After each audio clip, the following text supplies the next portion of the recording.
Okay, I see. I'll give a few more minutes for people to join.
Okay, I'll just get started now. Let's see. In this class, so far we've seen a few axioms. The point of them is to give us something to work with, right? So let me remind you of the axioms. There's the axiom of existence. That tells us the empty set exists, or how it's stated is, there is a set with no elements. I see there is something in the chat, I think. Oh, a bunch of messages in the chat. Okay.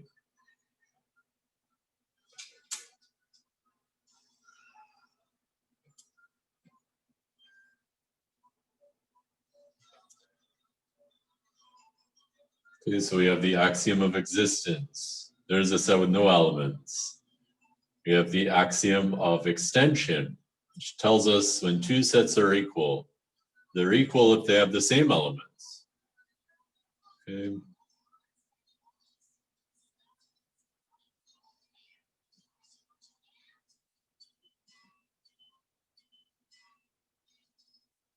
So it means that for sets, the members determine the set. So, you know, if you pretend like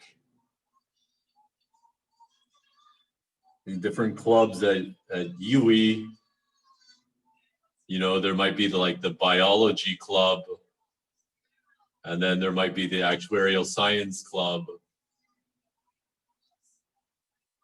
If those two different clubs have the same members, they would actually be equal. Okay, luckily, clubs are not sets, so we don't worry about that. You know, but a set doesn't care,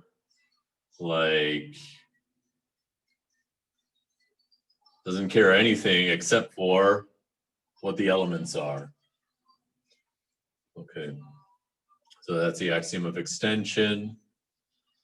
Then we had the axiom scheme of comprehension, which allows us to take a set and a property, look at all the elements of the set which have the property. Okay. Then in some videos, the YouTube videos that I posted, we looked at the axiom of pairing. Let me remind you what that is.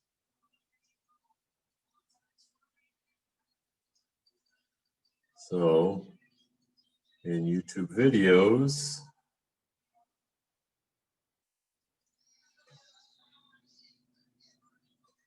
we had the axiom of pairing. which tells us that there's a set whose elements are exactly A and B, where A and B are just like the sets you're given. Okay.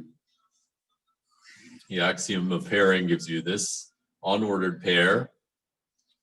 And the axiom of unions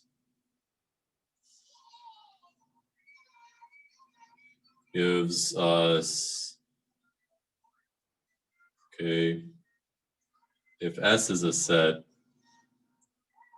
then the union of S, which is all the X's such that X is in A, for some A and S. This is a set.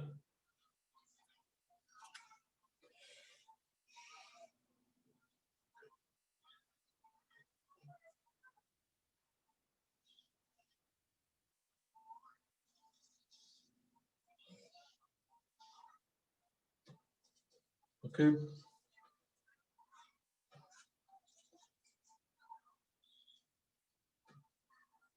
And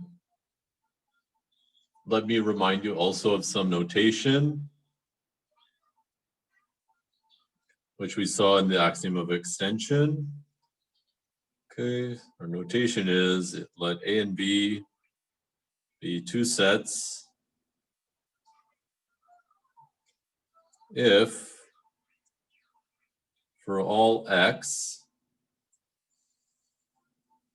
X is in A implies X is in B, then A is called a subset of B.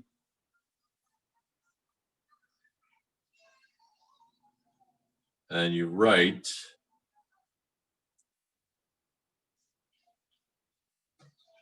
A is a subset of B. And if A is not equal to B, then, and if also A is not equal to B, then A is called the proper subset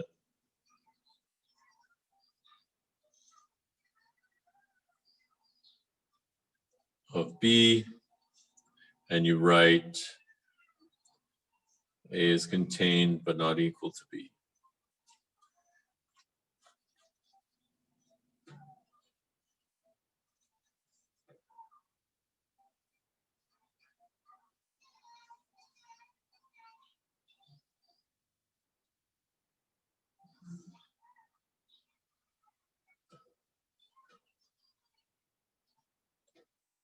Okay.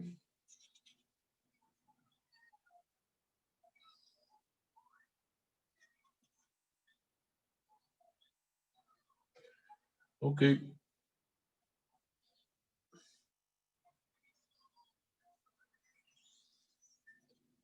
Let's see.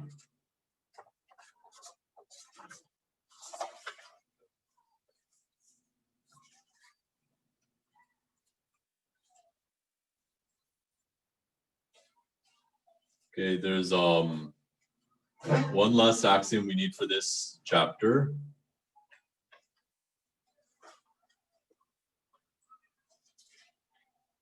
We'll see other axioms later, but we have a lot to work with right now, but let's try one more. That is the axiom of power sets.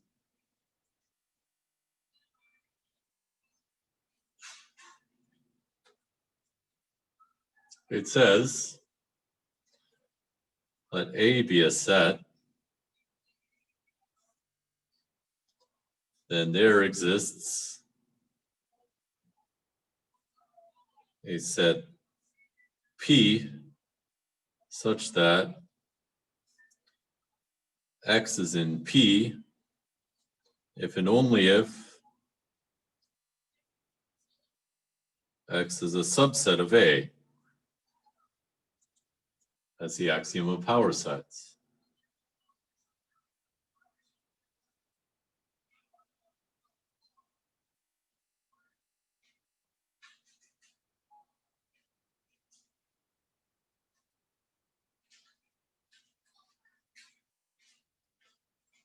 Okay. Oh, I see someone is waiting.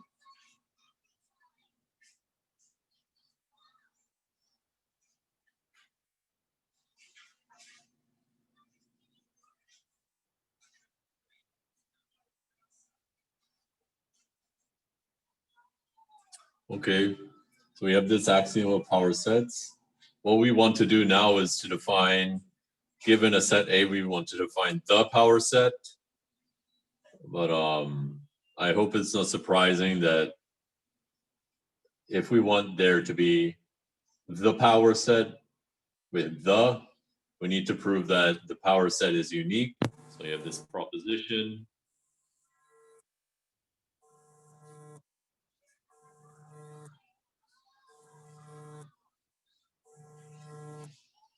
So we have a set, let A be a set.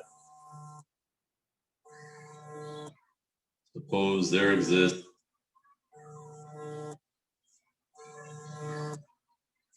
P prime such that A X is in P if and only if X is a subset of A and B. X is in P prime if and only if X is a subset of A. Then P equals P prime. Okay. In other words, the set that you get from this axiom, there's only one of them.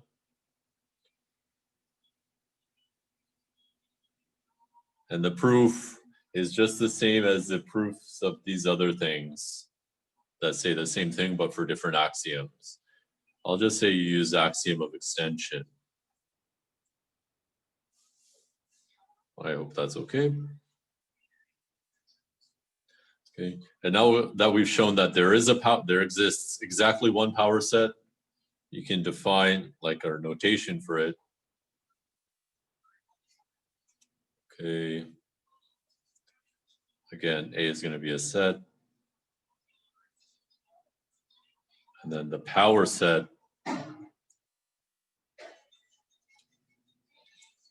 of A denoted kind of a, this is supposed to be like a curly P or something, but denoted P of A is just defined to be P of A, which is all the X's, which are subsets of A. That's our definition of power set.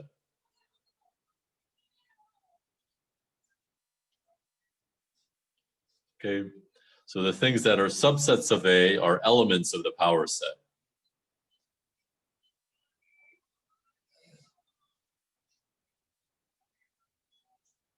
Okay.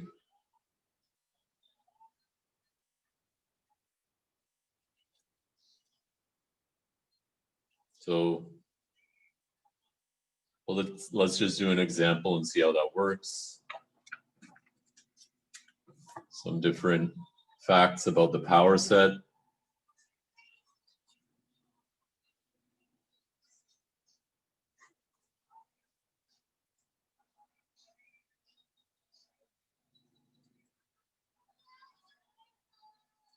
Let's take A to be a set with two elements. We can write down all the subsets of A. The subsets of A. Well, to write down a subset of A,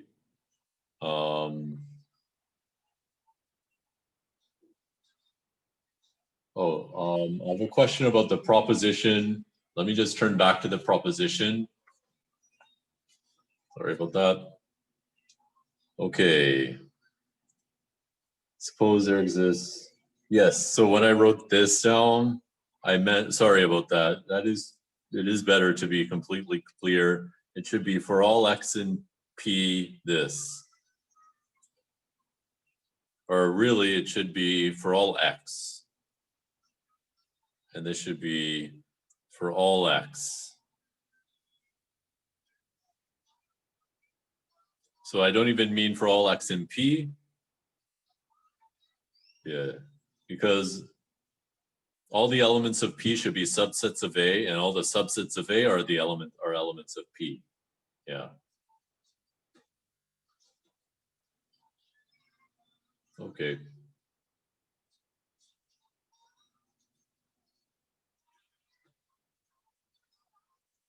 Okay. Let's write down our subsets of A. Remember, a subset of A is a set. All the elements of the set I'll write down are elements of A. There's only two things in A. So we can kind of write a table.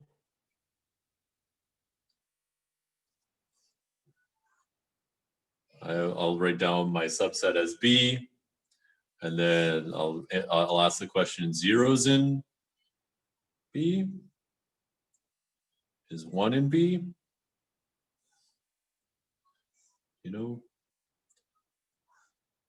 And there's two answers to each of these questions.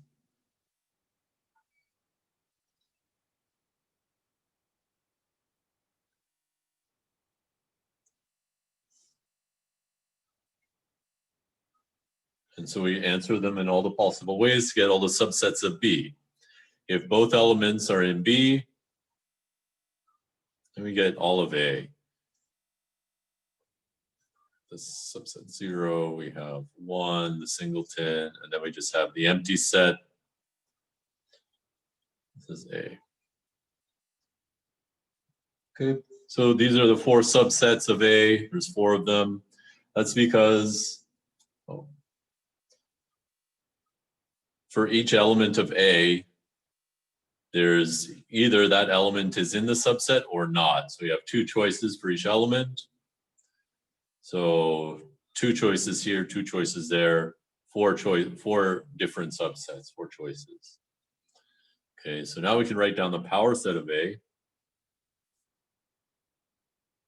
Well, it's a set with these as its elements. We have the empty set, we have the singleton 0, the singleton 1, and all of A.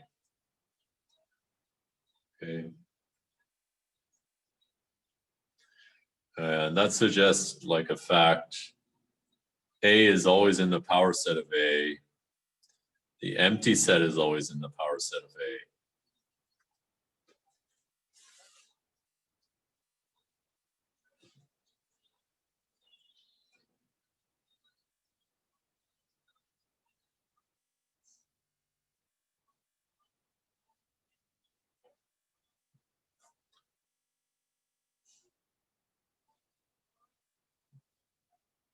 Now we could take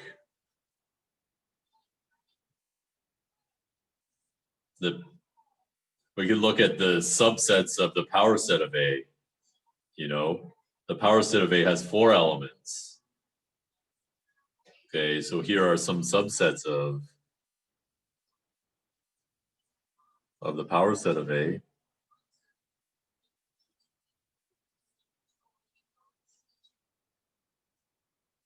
This is a subset of the power set of A.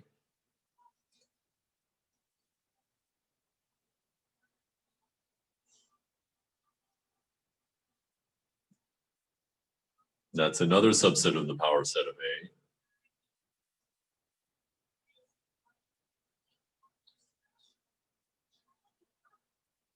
That's a subset of the power set of A.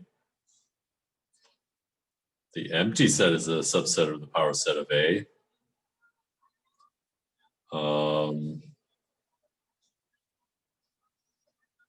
The power set of A is a subset of the power set of A.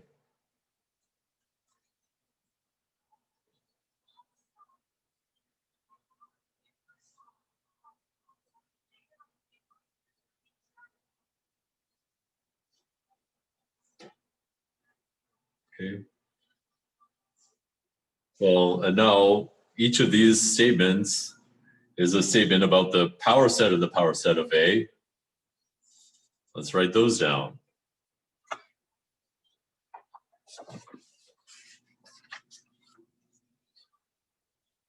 So that means, for example,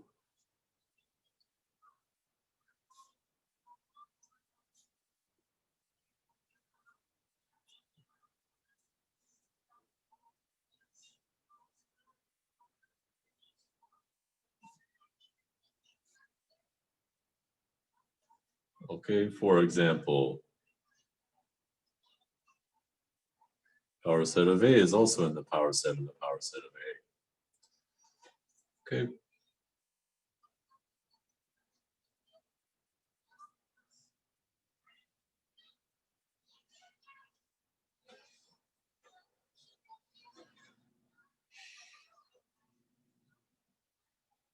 Then there's a question you can think about. Think on this. What is the power set of the empty set?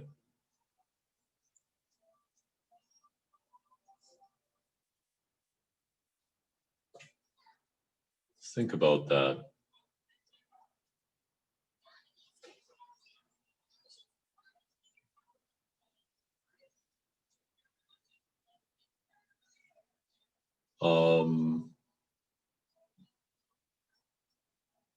Okay.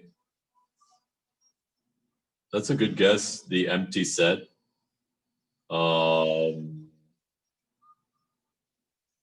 So what we know to answer this question, we have to know what are the subsets of the empty set. So is it true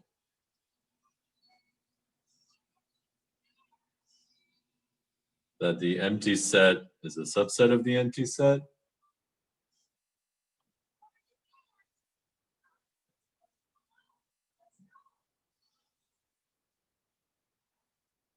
I think you'll agree. If yes, that just means the empty set is in the power set of the empty set. If no, the empty set is not in the power set of the empty set.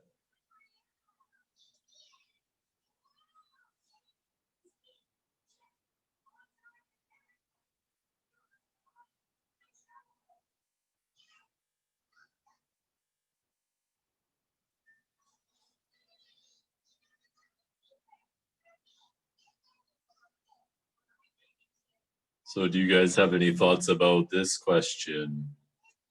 Is the empty set a subset of itself?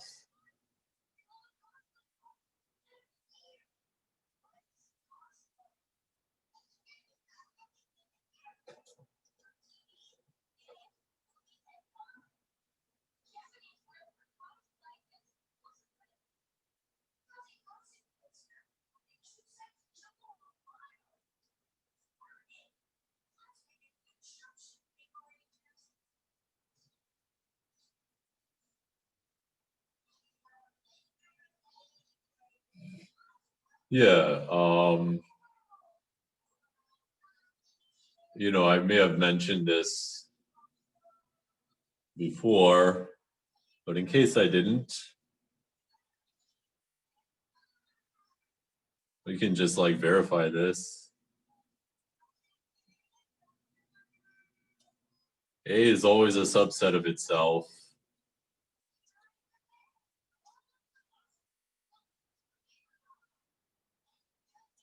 And the empty set is always a subset of any other set.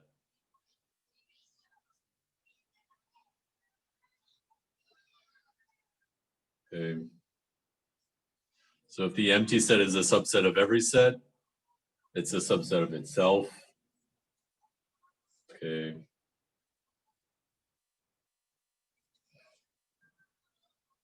And if you think about it, let's do this part 2. Let's prove that the empty set is a subset of any set, any other set.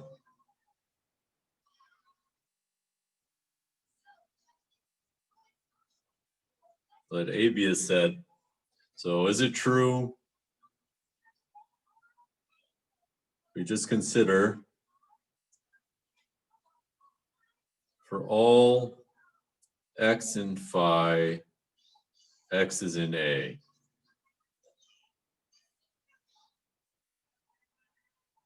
Let's consider that statement. For all x in the empty set, x is in A. Okay. There's nothing in the empty set. That means that it is true that all the elements of the empty set are also in A, because this is vacuous, sorry. there's nothing there, so there's kind of nothing to check.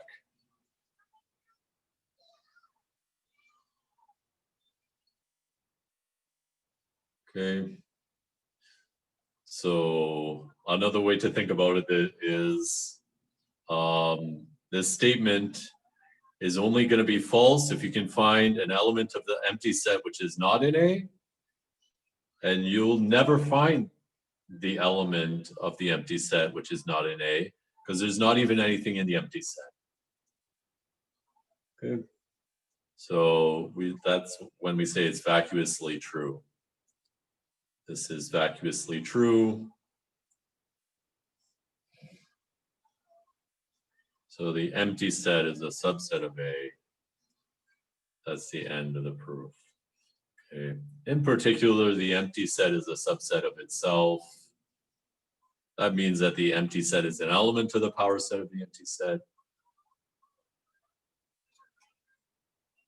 So actually the power set of the empty set has one element. Okay, so we can write the empty set is a subset of the power set. So the empty set is an element of the power set, and that's the only thing that's in the power set.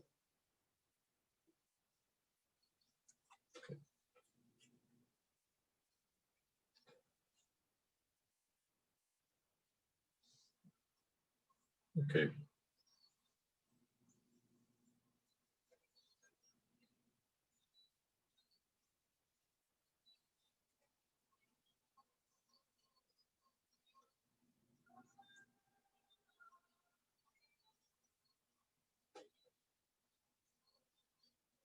Okay, so the first part of our meeting has about 10 minutes left. So I'll just finish off this half, and in the second half, when we meet back up with the second link, we'll do some questions from the assignment, and that'll be it. Just to give you an idea of what's happening. Okay. So now we have enough axioms, we can define all the kind of familiar notations that we need. So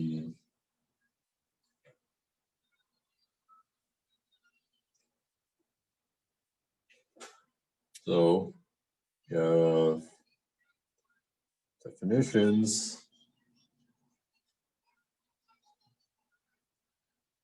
Okay.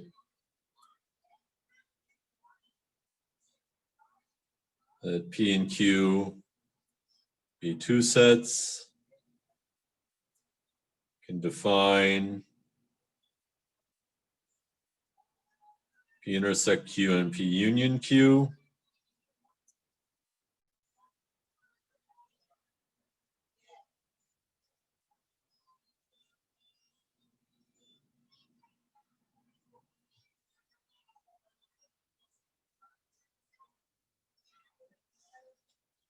Okay, so we can define the intersection and union. We can define the difference.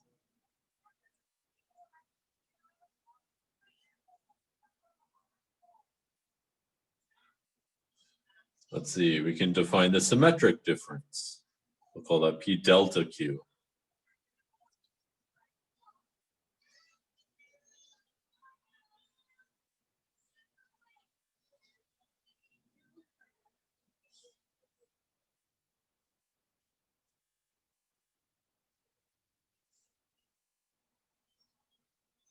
Okay. We make all those definitions. So we have, this is intersection.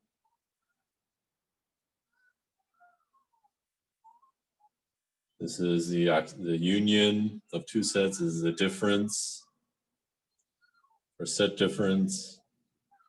This is a symmetric difference.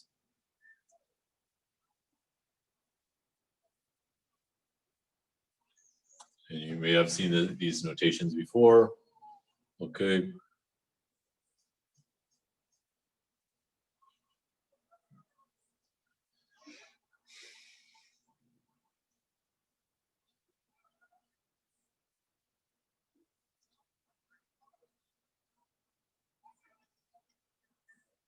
And so far we have enough axioms so that these sets all exist.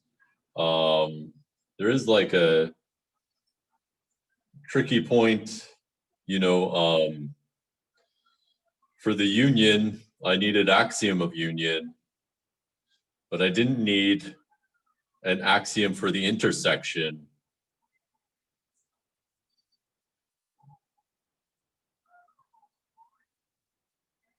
Right? So we can kind of quickly explain that. So proposition P union Q and P intersect Q exist. Okay, proof. So let PQ be two sets.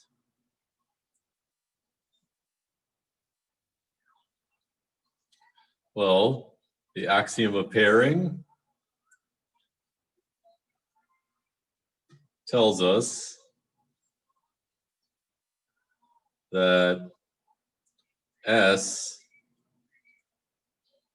is a set.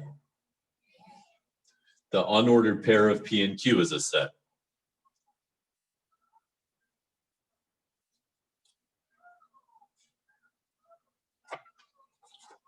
Now, starting from the unordered pair, the axiom of unions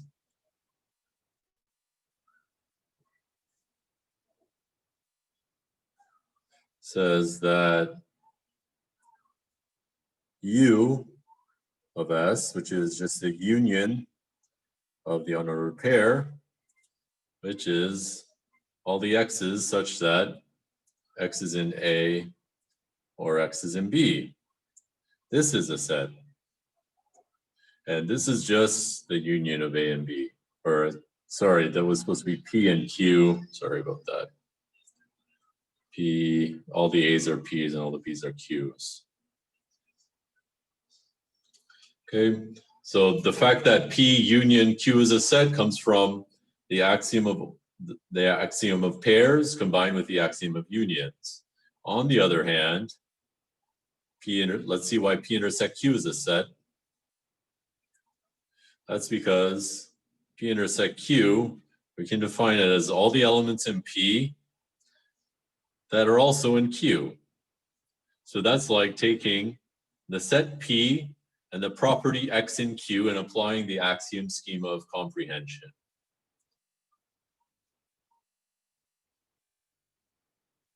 By applying comprehension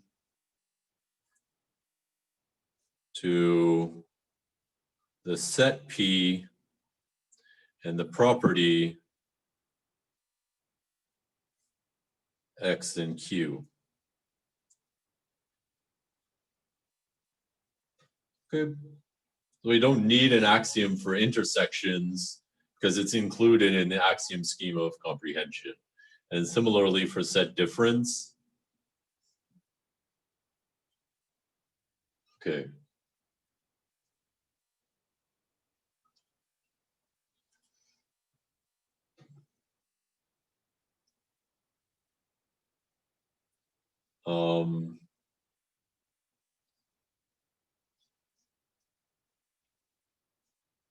And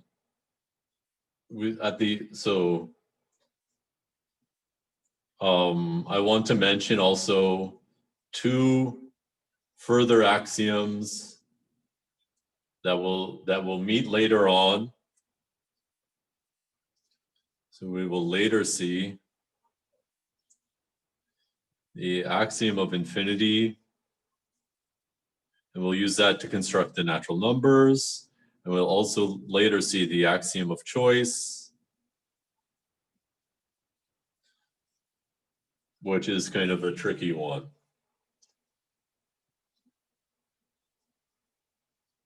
Okay. And then there's two other axioms we won't really talk about in this class. Well, we don't have time really. Okay.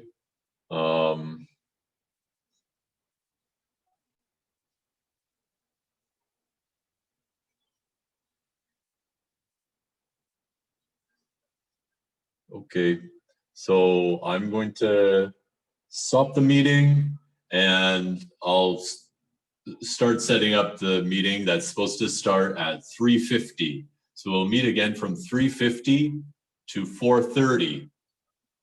Okay, so I'm gonna start that now. So don't go too far.